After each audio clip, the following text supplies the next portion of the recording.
Sherlock Holmes கதையில பாண்டிச்சேரி லாட்ஜில் நடக்கிற ஒரு கொலையை விசாரிக்கிறது தான் முக்கியமான வேலையே ஷெர்லாக் ஹோம்ஸுக்கு. என்னடா பாண்டிச்சேரிக்கும் ஷெர்லாக் ஹோம்ஸ்க்கும் என்னடா சம்மந்தம் அப்படின்னு கேட்குறீங்களா? ஆனால் கதையில் அப்படி தான் இருக்கு.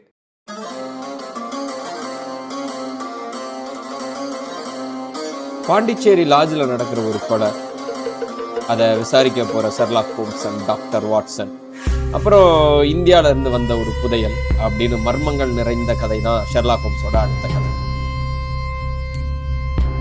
ஷெர்லாக் ஹோம்ஸோட ரெண்டாவது கதை the sign of the four time pass சேனலில் போட்டிருக்கேன், கேளுங்க. கிட்டத்தட்ட 30-35 நிமிஷம் அந்த கதை வருது. ஏன்னா அதில் நிறைய டீட்டெயிலிங் சொல்ல வேண்டியிருந்துச்சு. அதனாலே அந்த கதையோட லென்த் வந்து ரொம்ப அதிகமாயிருச்சு.